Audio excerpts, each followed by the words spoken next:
Ladies and gentlemen, welcome back to Between the Sharks. Today, we're finally going to get started tearing into our Craigslist 350 Chevrolet motor. Now, there's a couple of videos on this. We're in this thing good money. We got it super cheap. I'm just super curious about what's actually going on inside. The idea would be to build a mild street motor daily driver for our pickup truck. So none of this like 2-lane blacktop stuff, but like, can we take a tired 50-year-old motor basically and economically give it a refresh and turn it into a motor that will handle daily driver traffic and make power from 1,000 to 4,500 RPM, really where we're going to work it every single day on the highways and on the surface street as we commute to work, haul parts in it, the whole deal. That's our goal. First things first, we got to find out what is wrong. So without further ado, let's start taking stuff apart.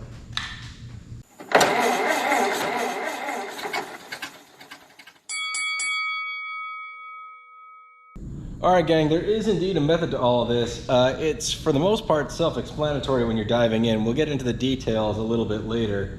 But first things first, these accessories on the front really aren't doing us any good. They're not super duper in the way, but they gotta go. So we're gonna start right there.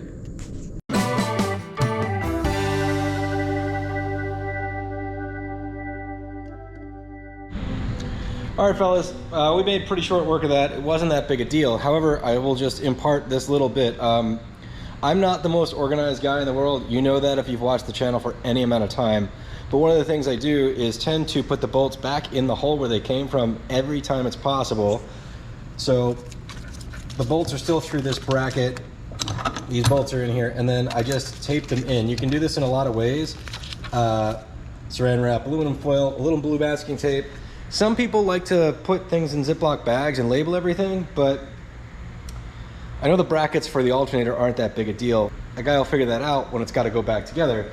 But, sometimes, you'll find when it gets to intakes and stuff like that, this is only going to get progressively more important because bolt lengths will change and all of that stuff. Now, granted, I am counting on the bolts being the correct length at this point, the ones that are actually in the motor, but that's not a guarantee, Bubba's. But we're just going to try to keep everything organized in that fashion together as much as we can rather than in Ziploc bags, just because we got to put this thing back together at some point. And I'm guaranteed to lose some stuff, but this will hopefully minimize the inherent problem I know we're going to face. Next on the chopping block, we're going to pull the distributor out. It's just the one hold down. Now, this is a good time. If you've never done this before, and I guarantee you it's going to take longer than you think ultimately to get back to it. If you're not really sure about the order that everything goes in or what you need to be thinking about, grab yourself a nice big area and lay everything out in the order you took it. We're going to be dealing with organizing it on this table as we go. I'll have to sort of make more room, you see. But the idea being, like, if you pull the accessories off, you just lay them out. Distributor would be next, and then after that we're going to pull the intake, and then you just work from one end to the other when you put your motor back together. It'll be, well, this end to that end, if you can imagine. Although this is getting ridiculous. We just pulled off the hold down, and we'll just see. Yeah, she has not been in there very much. Now, this is a pretty good example. So the gears are cut like so, helical gears basically, which means that when the gear on the distributor sleeves in with the gear on the camshaft, you'll see the top piece rotate, which is, one of those things that's obnoxious when you're installing a distributor because you want to point it at, say, number 1 or whatever, and you're trying to line up your mark, and every time you go in, you're like catching a tooth. So it does that. So basically, it's rotating, I don't know, 15 degrees minimum, something like that. So anyway, out she goes. This is actually a pretty nice distributor, brand spanking new. It did come with this bizarro little low profile cap. I have no idea where that came from. If you guys know what that is, it's kind of neat. I'd be happy to order another one. Does kind of look like a points distributor. Not that this you know, billet piece of aluminum does. But anyway, I'd be willing to run it if I knew I could replace it. But I guess it's a nice low profile option. If you're me, you want to be able to go to the parts store and just snatch the distributor cap you need right off the shelf in case you break it, or you're troubleshooting and you want to replace something easy. Anyway, let's next on the hit list, time to take the intake. I think I can get it with the carburetor still on there. I will have to get this oil pressure sending unit. Oh well, okay, all right, that wasn't really a thing. This is probably trash, but we'll just, we're gonna put a mechanical gauge in anything that we use forever and always, anytime we can. So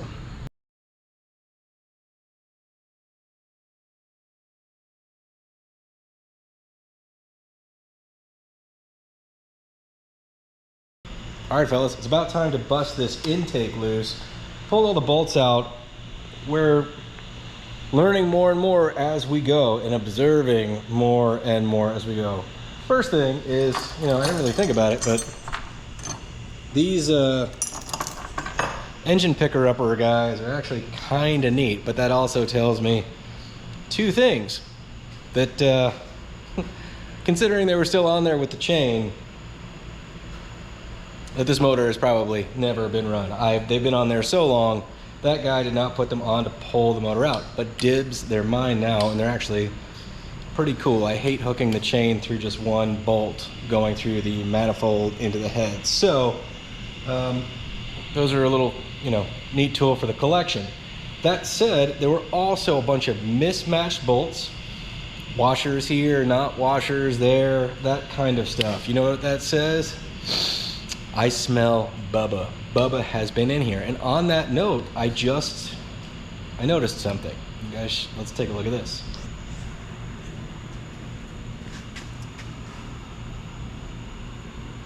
So, some things are not like the other. So we have a variety of different styles of rocker nut. What does that mean? Is that good? Is that bad? Is it bad? Is it good? So it just occurred to me, and I'm not trying to pretend that this motor's happy and healthy, but if somebody has gone so far as to mismatch rocker studs in this engine's lifetime, the valves could be very improperly adjusted. And so the problems that we were having on the compression test and leak down test could very well be related to whatever bubbification is going on here. Now, it could be what we think, burnt valves, cracked head, all that other stuff, and we are indeed gonna find out, but I thought that was worth noting. So let's go ahead and take the old hammer to this intake, because it's gonna take, there's enough goo here to prove it's gonna take some persuasion. All right, gang, this always takes way more love than you want it to. RTV, turns out, it's really sticky. So it's doing its job, but you really do have to get in there. So you need a big wang and stick. I prefer a dead blow, but sometimes we gotta get a real hammer and some kind of pry bar. Every once in a while, I'll do it on this one. I'll do myself a favor and get, some kind of scraper Madoo, and go ahead and put it right here on the china wall. Ooh, that's actually not on there well at all. Okay, everything I said was lies. Wow, I have never have one give it up that easy. I mean, it may not be totally given up, but let's see. Oh my goodness, that never ever happens.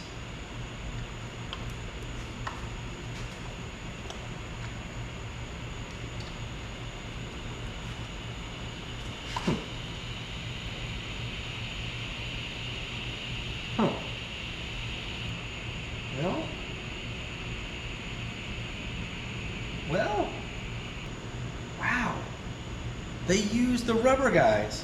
Nobody does that. All right, we gotta take a look in here. I'm confused. I don't know what to say here. They actually use these things. I'm willing to bet that this was never run like this. Like, there seems to be no indication of anything like it ever running. I don't know what this weird stickum they used is. I'm not familiar with anything that cures yellow, but it's bubbly. Like, did somebody use Gorilla Glue or something real dumb? Like, what is that? Put it in the comments if you know, because I'm really not familiar with it. We're gonna scrape all that off.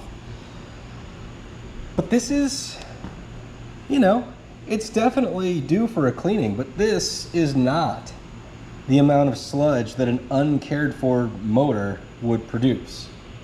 So, again, I don't know what to make of this. It's a little cleaner than I thought it would be. It's clearly not been like rebuilt or hot tanked. Don't know what to say about the gaskets. Like, apparently I was wrong that nobody would have pulled that intake and replaced it with a cast iron intake. But if you're on a budget, it's the right thing to do. So I guess they did it. All right, well, we got another thing I want to do. Another thing that, you know, I want to do before we pull the heads. All right, dudes and doodads, the next step here, nobody does this. Like, I've never seen anybody do it in a teardown, but I'm going to see if I can get oil to flow up through the lifters into the push rods all the way to the top end. The reason I'm going to do that is when I was doing all the compression checking, spinning the motor over and over and over with the starter, I didn't get much oil up at the top. And I've got like 40 bucks worth of brand new oil in the oil pan, so I may as well. The reason I'm going to do that is it's a budget build, no matter what. If I don't find complete and utter Armageddon in here, I would like to build this motor to be ready to go in the C10 should I decide to make that choice. And what that means is reliable, daily driver technology, run on pump gas, make power from 1,000 RPM to like 4,500 RPM. But because it's a budget build, we're gonna reuse what we can. And if I go ahead and grab a whoop-de-doo and run it on the oil pump thingamajigger down in there and spin it around real fast, we should see if we're oiling up to the top end. And if we're not, it at least lets us know we have a problem somewhere, right? Oil pump, oil passage is clogged, cam bearing like clogged with stuff, cam clogged with stuff, lifters not liftifying, you know, stuff that unless I find evidence, you know, I don't know if we're going to put a cam in it or not, but until we decide, I want to know the quality and the condition of the parts we have right now. We can always replace them, but the more I know, the less likely I am to put a bad part back in by mistake. So here we go. I'm gonna, you know, you can buy a tool for this. I'm just gonna use a screwdriver on a stick that I had, so you'll get the point, but they're like $10 tools. So if you decide to do this, buy one of those. It's probably better. I just forgot. Otherwise, I probably would have spent the money. All right, so it's just a screwdriver in a drill. Now, there are better tools for this job. By all means, go get you one if, you know, if you're gonna do this, but this will work. You can also knock the handle on your screwdriver down a little bit, use it, and slide it back if you need to. But anyway, I'm gonna turn it in the correct direction, which in our case is clockwise. So now I'm engaged the oil pump gear. This will probably make a mess, but you know. That's not the mess I thought it would make. Where did that go? All right, it's making oil pressure up to the sending unit, I'll tell you that much. That's funny. Welcome to the Between the Sharks Comedy Hour. Here we go. Round two.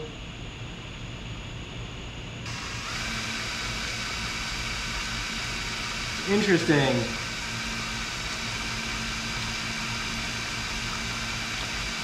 I'm getting a steady stream of oil at where the distributor gear would meet the cam gear.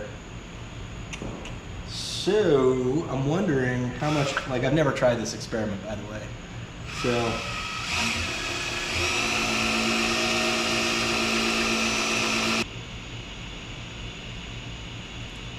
learning stuff here, boys.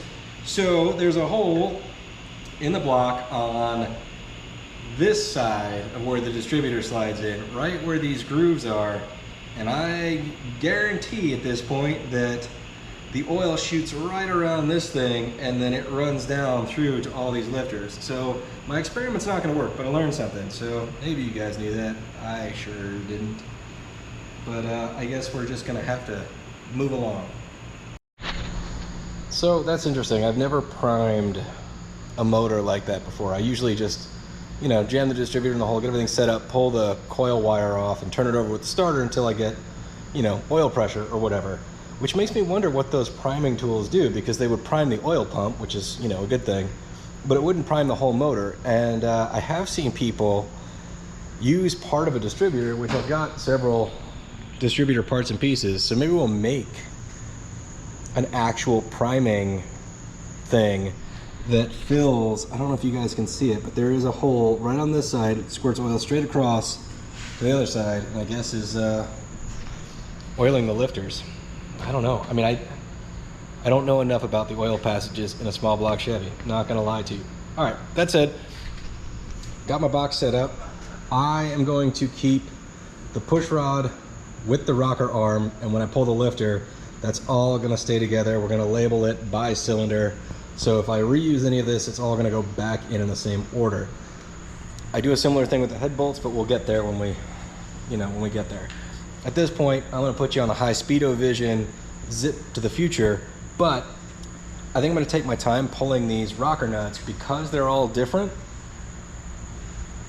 I'm just curious, like how many turns does each one take? And if any of them are drastically different, then, you know, it won't prove anything, but it'll like further my suspicions, because who knows, maybe the studs are backed out or something else. There's plenty of reasons things can happen, but that's, they should just be the same. Somebody's been in here and I don't know why, and they did some sloppy stuff.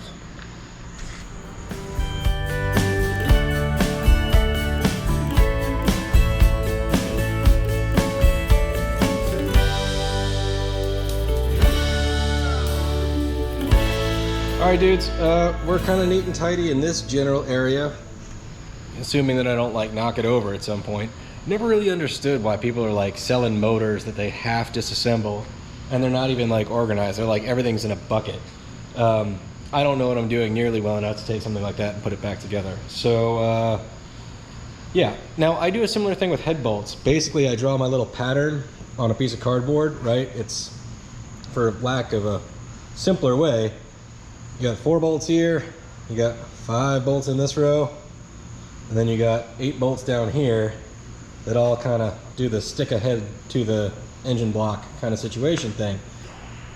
I don't know if you guys reuse your head bolts. I would love to know. I've heard mixed things on the old internet about it. Maybe I'll buy a new set if I'm unsure.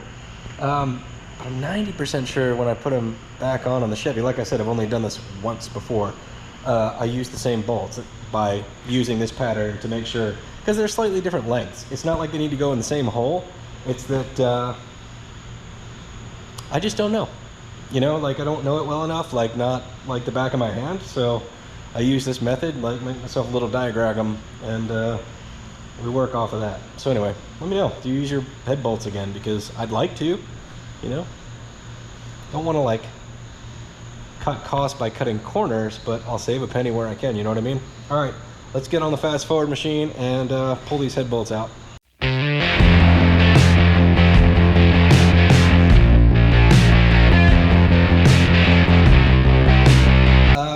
I got 1 bolt left in the center. Basically the way I do it is I work from the outside in, which is sort of the opposite way of how you torque these things down. You kind of work the center, work your way out. Honestly, I don't know if it matters, but you kind of need a method anyway, now don't you? So our biggest issue that I am aware of was between, not that I'm aware of, the biggest issue I remember was between the exhaust ports on 3 and 5. Now we have plenty of other issues, but that was the biggie. So I don't know if this will, we'll see what this reveals.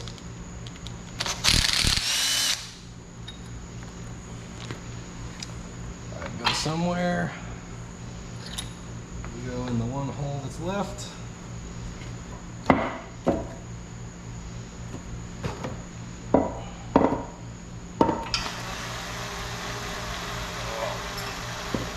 noise freaked me out, but it was an impact.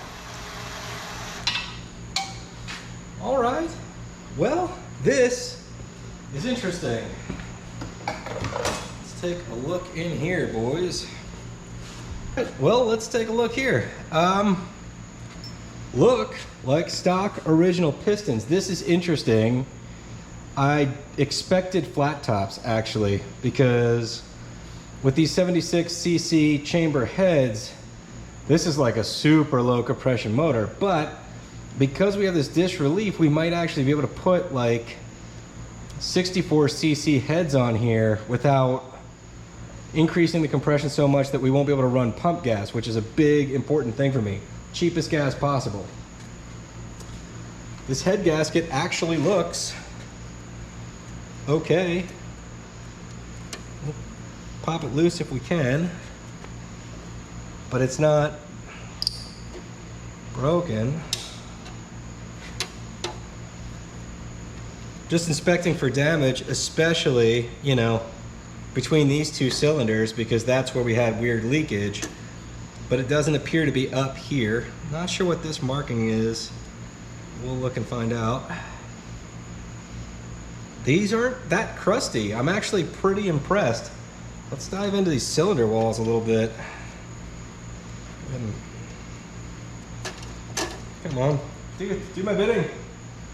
This doesn't really matter. So far, these cylinder walls look great. Let me bring you in closer. In fact, let me even get a light. I don't know, fellas. Not seen anything like a tiger tried to claw its way out or anything.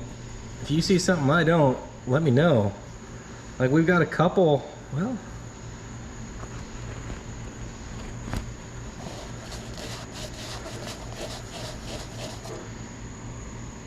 yeah, I'll take it, I think. Again, I'm a novice at this, but those look pretty smooth. No major gouges or anything, at least on this side. So let's take a look at the head, which is sitting on the ground here. I haven't flipped it over, just moved it to the bench. So, you ready? Here we go. Ready? Here we go. Actually, I'll spin it around because I don't want to run it onto those studs directly. I'm sure it'll be fine. What do we got going on here? Whew. Okay. I don't even know what kind of scale this is, but these are tired. Honestly, I don't know how to read this evidence. Like, I don't. Super crusty. If you look in here, thanks. I don't know if you guys can see that, but there's like all this crusted stuff, which, you know, the push rod goes through here. So I'm wondering if there was an exhaust issue right here, because it fried all of this oil real bad. I don't necessarily see a crack, but like super crusty on this side, super crusty on that side. These exhaust valves look unhappy. Yeah, I don't know. If you guys know what I'm looking at in this head, please put it down in the comments. I'm kind of newish. Like, what I would do is take this to the head shop and, you know, the machine shop, and say, hey guys, what's up with these? But because of what they are, 882 heads, because I have evidence of, you know, that infamous crack on the exhaust ports, or somewhere in the exhaust valve system, I'm disinclined to even spend the money for an investigation on this, because, you know, if these were flat top pistons, I would consider putting these back on, but because they're not, if the pistons all look like they're in good shape, then we might look for like a smaller chamber head. But again, this is me just like reading and reading and reading and reading. I'm trying to keep the compression ratio around 9.3 because I do not want to run high octane gas. That's just, I just don't want to, because cha-ching, and we ain't got that kind of time and we ain't got that kind of money, and we're just putting this in a daily driver C10. So this thing needs to be able to run on old varnish. All right, fellas, moment of truth part 2. We've got the head bolts out on this side, I think, pretty sure. There's RTV on all of the head bolts, which 98.2% sure it's RTV, which is an indicator these heads have also been off at some point. So the mystery of the Bubbas continues. With any luck, we don't see any cylinder wall damage. I hope I didn't just jinx that.